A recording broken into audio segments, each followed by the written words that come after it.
नमस्कार, बात पते की में आपका स्वागत है। मैं हूं अखिलेश शर्मा। पहलगाम आतंकी हमले के बाद अब विपक्ष की ओर से संसद का विशेष सत्र बुलाने की मांग तेज होती जा रही है।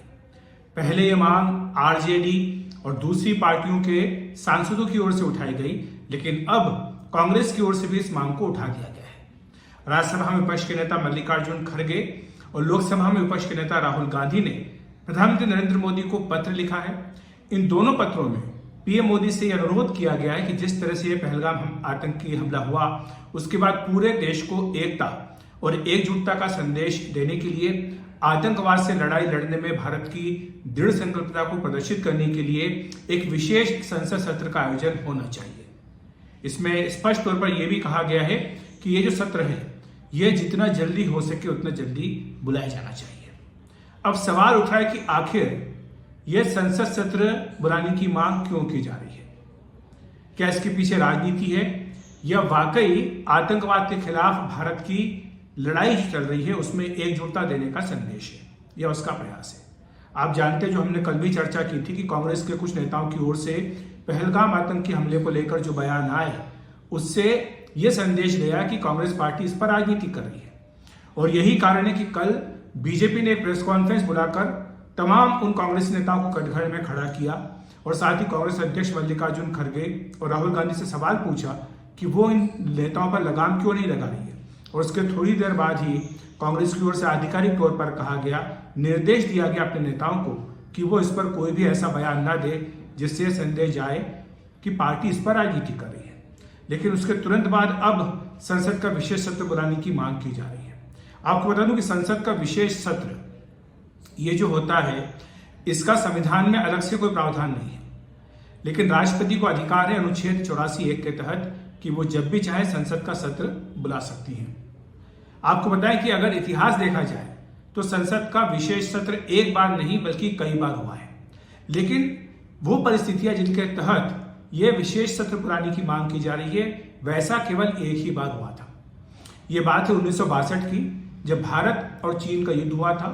तत्कालीन जनसंघ के जो नेता थे अटल बिहारी वाजपेयी, जो बाद में प्रधानमंत्री भी बने, उन्होंने एक पत्र लिखा था तत्कालीन प्रधानमंत्री जवाहरलाल नेहरू को और ये मांग की थी कि संसद का विशेष सत्र बुलाया जाए ताकि जो हालात बने हैं भारत चीन युद्ध के बाद, उसके बारे में देश को अवगत कराया सके, सारे जो तथ्य हैं वो सामने रखे जा सके और साथ ही अगर कोई चूक हुई है सुरक्षा की तो उसके बारे में भी सरकार की जवाबदेही तय हो सके।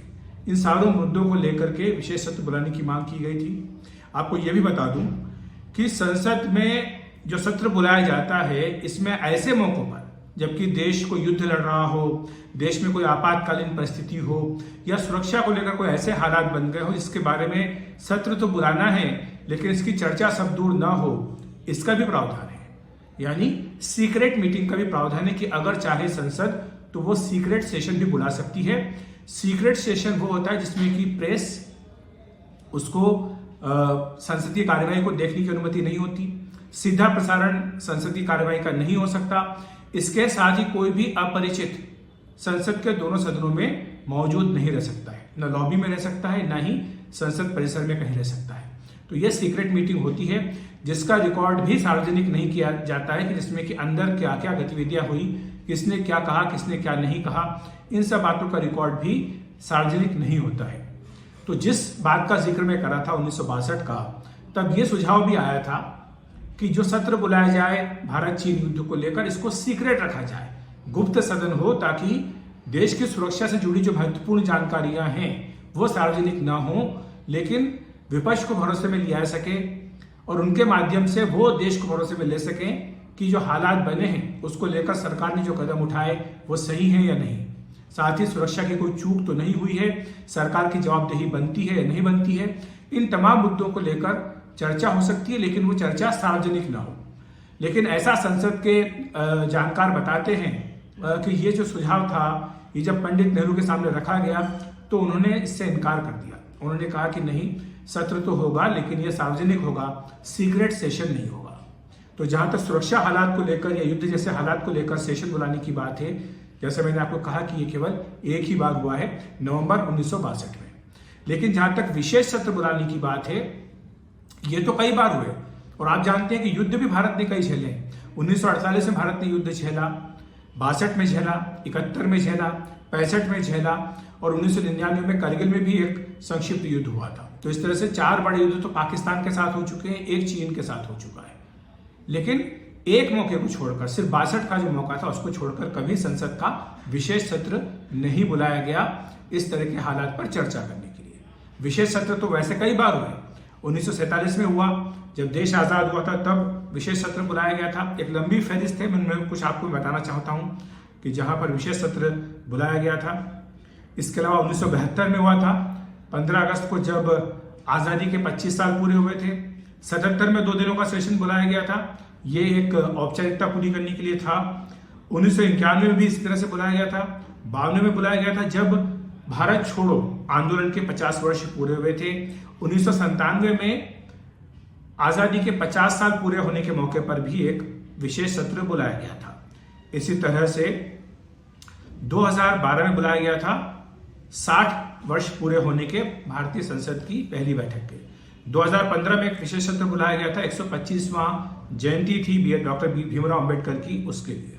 2017 में जीएसटी के लिए एक विशेष सत्र बुलाया गया था। 2023 में भी मोदी सरकार ने एक विशेष सत्र बुलाया था जो कि महिला आरक्षण के लिए था। तो इस तरह से कई मौकों पर ये विशेष सत्र बुलाए गए हैं। लेकिन जैसा मैंने कहा कि 62 को छोड़कर एक बार भी युद्ध की परिस्थिति या इस तरह के हमले या किसी भी तरह के तनाव को लेकर के विशेष सत्र नहीं बुलाया गया है। तो अब इसमें सवाल ये आता है कि आखिर इस मांग को उठाने के पीछे मंशा क्या है? क्या इस बारे में सरकार ने विपक्ष को भरोसे में नहीं लिया है? क्या सरकार ने सारे तथ्य विपक्ष के सामने नहीं रखे हैं? आपको याद होगा कि एक सर्वदलीय बैठक इसको लेकर हो चुकी है। उसमें रक्षा मंत्री राजनाथ सिंह, गृह मंत्री अमित शाह, वित्त मंत्री निर्मला सीतारमण, विदेश मंत्री जयशंकर, इसके अलावा तमाम जो महत्वपूर्ण महकमे हैं उनके वरिष्ठ अधिकारी भी इस सर्वदलीय बैठक में मौजूद थे। यहां पर विस्तार से पहलगाम आतंकी हमले के एक एक तथ्य को विपक्षी नेताओं के सामने रखा गया था। कई प्रश्न भी पूछे गए थे सरकार की जवाबदेही तय करने के लिए, जिसमें यह पूछा गया था कि जो पहलगाम में जहां पर आतंकी हमला हुआ वहां पर सुरक्षा बल तैनात क्यों नहीं थे। दूसरा ये भी प्रश्न पूछा गया कि क्या व्यवस्था क्यों नहीं की गई थी, ये इंतजाम क्यों नहीं किए गए थे। तीसरा प्रश्न ये भी पूछा गया था कि आखिर सरकार इस पर आगे अब क्या करने जा रही है। ऐसे कई प्रश्न थे जो विपक्ष की ओर से सरकार के सामने रखे गए थे। सरकार ने अपनी ओर से इनका जवाब भी दिया था और जिसके बारे में जानकारी भी दी जा चुकी है। तो वैसे में जो कि एक ऑल पार्टी मीटिंग जब हो चुकी है तो क्या मांग के पीछे कारण है, विशेष सत्र बुलाने की मांग के पीछे क्या कारण है, ये एक जरूर सोचने की बात है। क्योंकि आप कह लो कि जम्मू कश्मीर विधानसभा का जरूर एक विशेष सत्र हुआ है इसी आतंकी हमले को लेकर, और जिसमें कि रिपोर्टिंग भी उसकी काफी हुई है। इसमें कि मुख्यमंत्री उमर अब्दुल्ला की ओर से कई महत्वपूर्ण बातें उसके अंदर कही गई।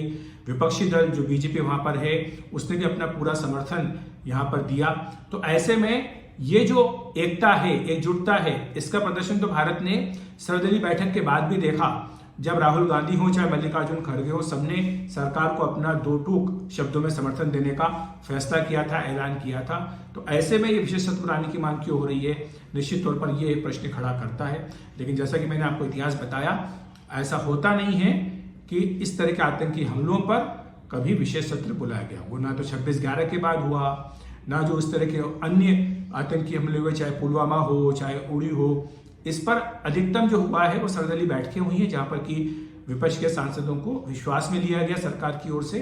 लेकिन विशेष सत्र बुला करके कभी इस तरह से बातें सामने नहीं रखी गई। तो इस बात की संभावना मुझे तो कम ही लगती है कि कोई विशेष सत्र बुलाया जाएगा। लेकिन बहरहाल जो राजनीति की बात है वो तो हमने देखा कि लगातार इसको लेकर चल ही रही है। तो बात पति के में इतना ही। नमस्कार।